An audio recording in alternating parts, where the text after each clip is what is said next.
بسم اللہ الرحمن الرحیم۔ قرآن مجید میں اللہ تبارک و تعالیٰ ارشاد فرماتا ہے کہ ہر نفس کو موت کا ذائقہ چکھنا ہے، یعنی کائنات کے ہر جاندار کے لیے اللہ پاک نے موت کا وقت اور جگہ متعین کر رکھی ہے۔ اس سے کسی کو چھٹکارا نہ ملے گا اور نہ ہی کوئی اس سے بھاگ سکے گا۔ اسی لیے ابلیس شیطان کو بھی ایک دن موت آئے گی، لیکن وہ دن کون سا ہوگا؟ کون ابلیس کو موت دے گا؟ کیا شیطان کو نزا کے عالم میں تکلیف ہوگی؟ شیطان کی قبر کہاں بنائی جائے گی؟ شیطان کتنے عرصے تک موت کی نیند سویا رہے گا؟ ناظرین گرامی، آج ہم انہیں اہم سوالات کے جوابات قرآن و حدیث کی روشنی میں بیان کریں گے۔ ناظرین گرامی، جب شیطان مردود کو اللہ تبارک و تعالیٰ نے جنت سے نکال دیا تو اس نے اللہ تبارک و تعالیٰ سے قیامت تک کے لیے مہلت مانگی کہ قیامت سے پہلے مجھے موت نہ آئے، لیکن اللہ پاک نے نہ اسے وقت مقررہ تک یعنی ایک خاص وقت تک مہلت دی، جسے قرآن مجید کی سورۃ الحجر میں یوں بیان فرمایا گیا ہے۔ اس نے کہا ہے پروردگار، لوگوں کو زندہ کیے جانے تک مجھے مہلت دی۔ اللہ تبارک و تعالیٰ نے ارشاد فرمایا، تجھے مہلت دی جاتی ہے وقت معلوم تک کے لیے۔ ناظرین گرامی، وقت معلوم کو مفسرین نے نفع اولا لکھا ہے، یعنی حضرت اسرافیل علیہ السلام کا پہلی دفعہ سور پھونکیں گے۔ معزز دوستو، قیامت کی نشانیاں جب پوری ہو جائیں گی تو مومنوں کی بغلوں کے نیچے سے ایک خوشبو ہوا گزرے گی جس سے تمام ایمان والے وفات پا جائیں گے۔ پھر اس کے بعد 40 سال کا زمانہ گزرے گا کہ جس میں کوئی بچہ بھی پیدا نہ ہوگا، یعنی ہر انسان کی عمر کم سے کم 40 سال ہوگی۔ مسلمان چونکہ مر چکے ہوں گے، اس لیے زمین پر صرف مشرک و کفار رہ جائیں گے۔ تفسیر در منصور جلد صفحہ نمبر 71 پر لکھا ہے کہ جب مومنین کی وفات کو 40 سال گزر چکے ہوں گے تو پھر حضرت اسرافیل علیہ السلام پہلی دفعہ سور پھونکیں گے۔ شروع میں اس کی آواز نہایت کم ہوگی اور لوگ کان لگا کر سنیں گے، پھر یہ بڑھتی بڑھتی اس قدر زیادہ ہو جائے گی کہ کانوں کے پردے پھٹ جائیں گے، ان کے نتنوں سے پیپ بہنے لگے گی اور لوگ مر جائیں گے۔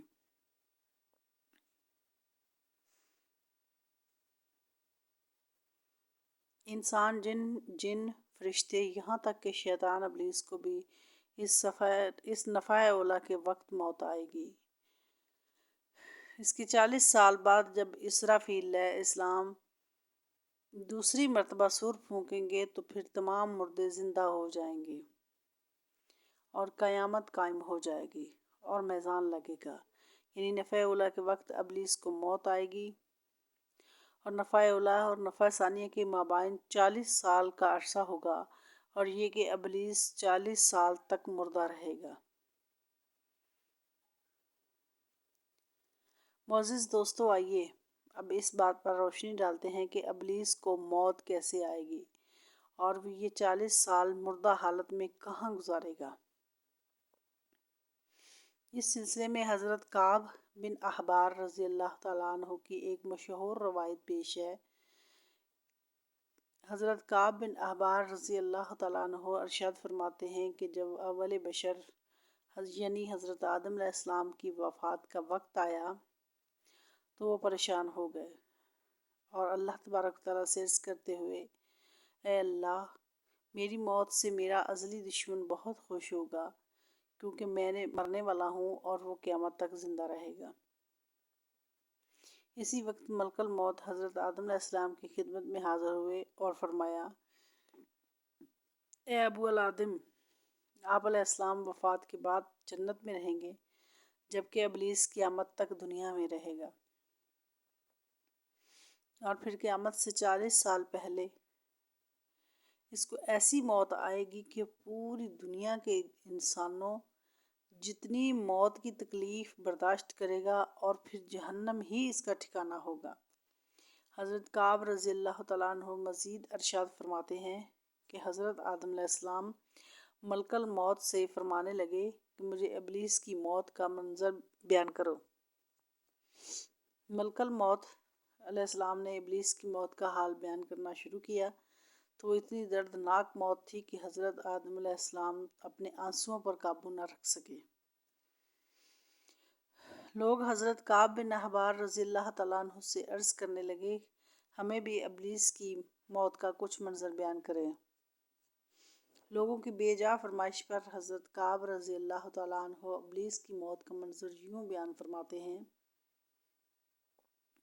کہ اللہ تبارک و تعالیٰ ملک الموت سے فرمائے گا میرے غضب اور غصے کا لباس پہن کر جاؤ، ابلیس کی روح قبض کرو اور ابلیس سے تمام انسانوں اور جنوں سے زیادہ سختی کرنا۔ جب ملک الموت علیہ السلام غضب و غصے سے بھر کر موت کے فرشتوں کے ساتھ ابلیس کی روح کو قبض کرنے آئیں گے تو جو بھی آسمان اور زمین میں سے ان کو دیکھ لے گا وہ فوراً ہی مر جائے گا۔ جب ملک الموت علیہ السلام ابلیس کے پاس پہنچیں گے تو وہ دھاڑے مار مار کر روئے گا۔ پھر شیطان کو موت کی تکلیف دی جائے گی جو کہ ساری مخلوق کی موت کی تکلیف سے بھی زیادہ ہوگی۔ ابلیس گھبرا کر مشرق کی جانب بھاگے گا تو کبھی مغرب کی جانب، لیکن ہر طرف اپنے سامنے ملک الموت علیہ السلام کو پائے گا۔ سمندر میں چھپنے جائے گا تو سمندر اسے جگہ نہ دے گا۔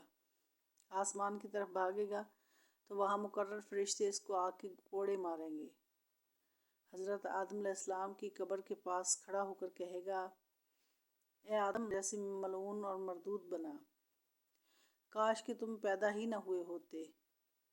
پھر ملک الموت علیہ السلام سے کہے گا کتنی سختی اور تکلیف کے ساتھ میری جان نکالو گے۔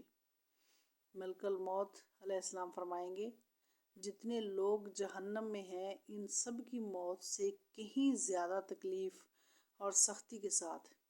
یہ سن کر شیطان تڑپنے لگے گا اور چیختا چلاتا ادھر ادھر بھاگنے لگے گا اور اسی جگہ پہنچ جائے گا جہاں اس نے جنت سے نکلنے کے بعد پہلا قدم رکھا تھا۔ وہ جگہ آگ کے انگارے کی طرح سرخ ہوگی، زمین چنگاری کی طرح ہو جائے گی اور زبانیہ فرشتے اس کو گھیر لیں گے اور زنبوروں اور آروں سے اس کو چیریں گے جب تک اللہ تبارک و تعالیٰ چاہے گا۔ اس وقت تک حالت نزاع اور موت کے غصے کا شکار رہے گا اور وہاں جہنم کی سنڈاسیاں لگی ہوں گی۔ اس سنڈاسیوں سے تڑپا تڑپا کر اس کی جان نکالی جائے گی۔ آدم و حوا علیہ السلام سے کہا جائے گا ذرا اپنے دشمن کو دیکھو کس طرح ذلت کے ساتھ مر رہا ہے۔ وہ دیکھ کر کہیں گے یا اللہ تو نے ہم پر اپنی نعمت مکمل فرما دی۔ معزز دوستو، انہیں جہنمی گھڑوں میں ابلیس 40 سال تک مردود رہے گا اور یہی اس کی قبر ہوگی۔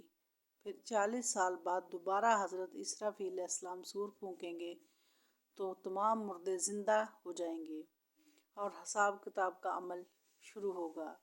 اللہ سے دعا کہ ہمیں حساب کتاب میں آسانی فرمائے اور ابلیس اور شیطان سے محفوظ رکھے۔